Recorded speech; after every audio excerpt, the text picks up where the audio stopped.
Okay, now we're going to be doing shortest remaining time first.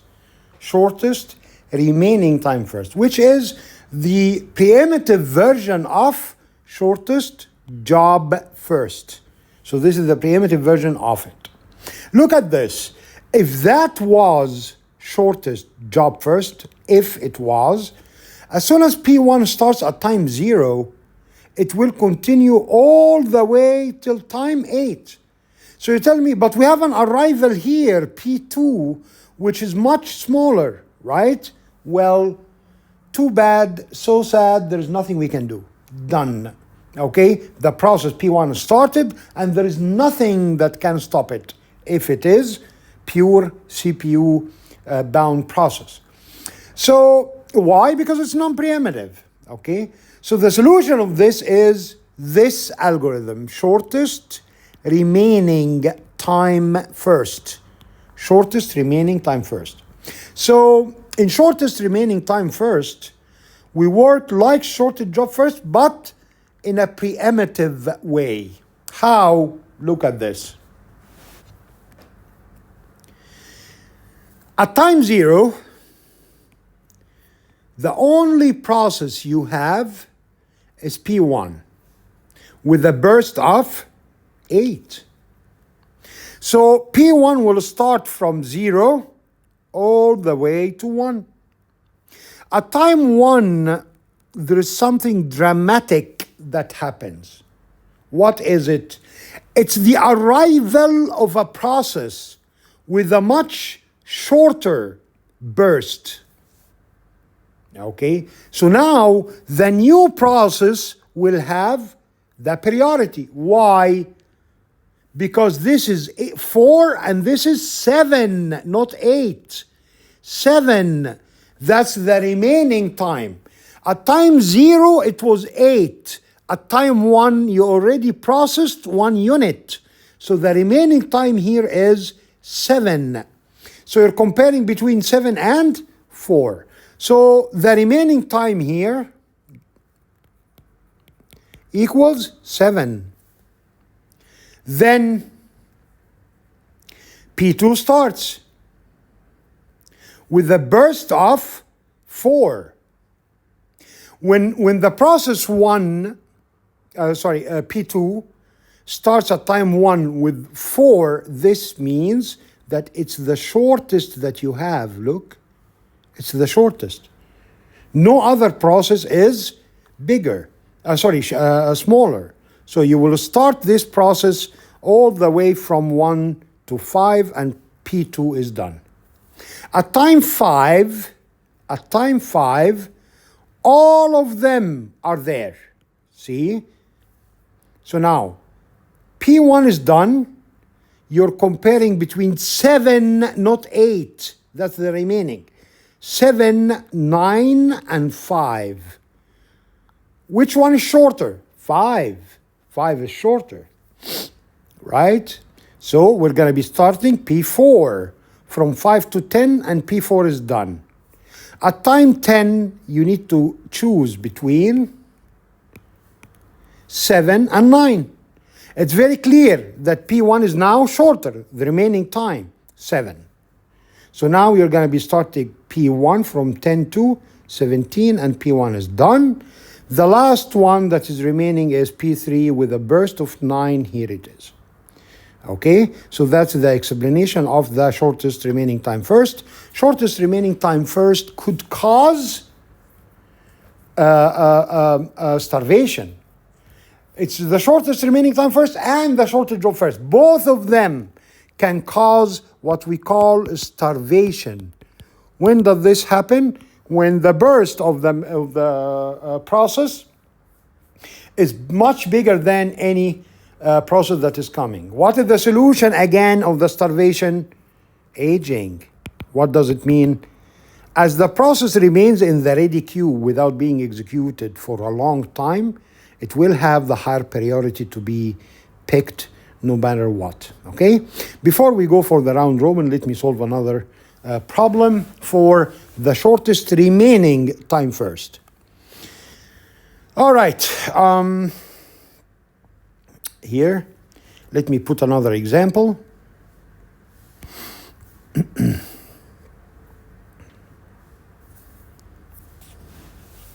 Here we go.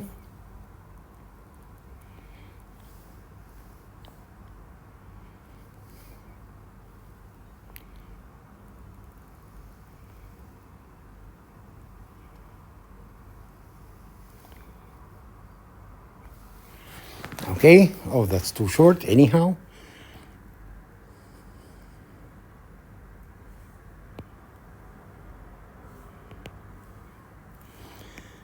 Here we go. So let's say we have P1, P2, P3, and P4. So this is the arrival. Let me write it. Why am I making 3 anyhow? Arrival and burst. Okay. Forget about this. Now I made it worse. Anyhow. So the arrival here, let's say this is gonna be in the system at time 6. And the burst of this is 6. Okay. At time 7, this arrives with a burst of 2. Okay, 2. All right. At time 9, this arrives with a burst of 3. At time 15, this arrives with a burst of whatever, 4. Okay, doesn't matter. So let's schedule this. Here it is. Okay, here it is. All right, now from 0 to 6, it's idle. Okay, it's idle. At time 6, we get the arrival of P1. P1 will work from 6 to 7, that's it. Why? Because at 7, look what happens, we have a much shorter process. And here, when we compare, please, when we compare 5 with 2, why, not 6 with 2. Why? At time 7, you already executed one time unit from 6 to 7. So the remaining time is not 5, it's not 6, but 5. Okay? So anyhow, at time 7, you're comparing 5 with 2. So of course, you're going to be picking the 2. So this is going to work from 7 all the way to 9. P2 is done. At time 9, I have P1 with the remaining time of 5 and P3 with the remaining time of 3. You tell me that's not the remaining time, that's the burst. Yeah, you didn't execute anything, right? So if you didn't execute anything, then the remaining time is the total time. If you have 3 hours of studying and you still didn't study anything, then the remaining time of study is 3 hours. So the remaining time here is 3, the remaining time of P1 is 5, so you're gonna be picking the P3 to execute. So it's gonna be from 9 to 12. Here is P3, and P3 is done. At time 12, the only process you have is P1 with the remaining time of 5. So we're going to execute from 12. Look what's going to happen at time 15. Okay, this is P1. The remaining time here until time 15 is 2, because the length is 5 and you executed 3 more. Do you see? Why 15 in particular? Because 15 is the arrival time of P4. Now P4 has a burst of 4, and the remaining time of P1 is 2. So P1 will execute until 17, and P1 is done at time 17. At time 17 now, the P4 will start execution from 17 to 21, and here is process 4, and here you go. Now let's get the, pay attention, this is what do you call it? A preemptive algorithm, eh?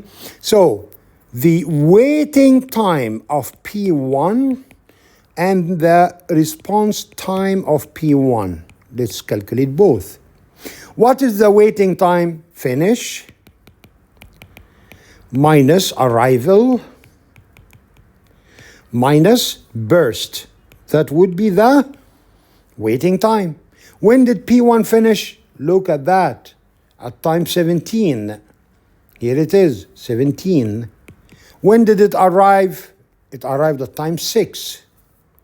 What is the burst? 6.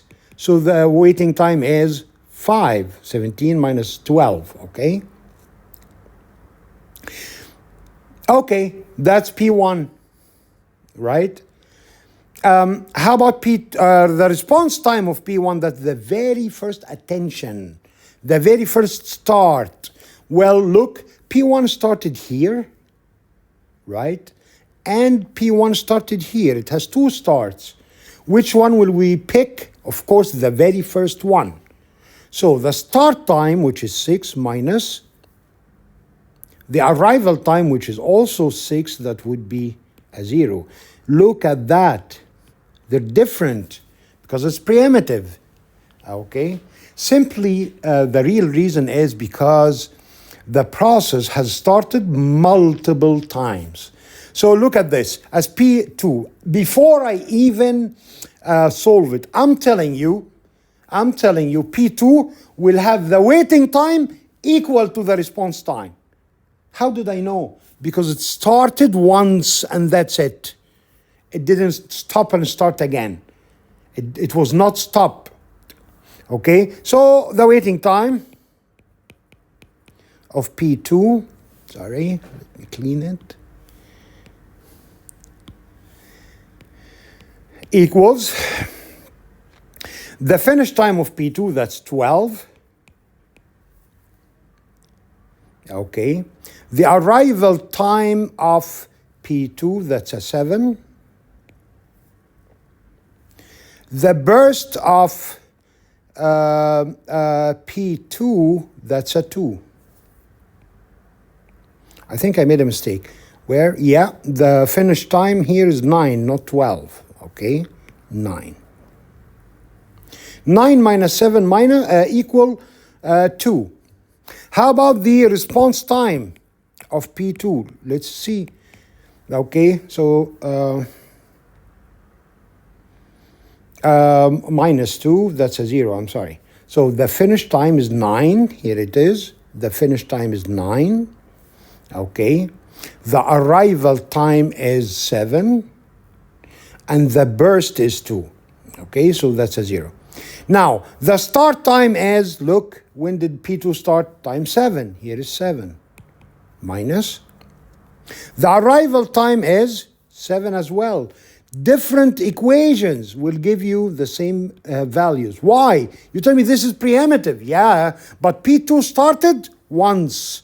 It's really not about preemption or not. It's about how many times the process has stopped while processing. So as you can see, you have one start here for P2. One start. So the response and the waiting are the same. If you have multiple starts like P1, they will be different. Having said that, before we solve, look at P3. How many times did P3 start? Let's go all the way. Oh, wow, it started once. So before I start solving, the waiting and the response are the same. Let's do it. Waiting time of P3, that would be the finish. When is the finish of P3? 12. Minus the arrival of P3. When is the arrival of P3? 9. Minus the burst of P3, which is 3. So that would be a 0. How about the response time of P3?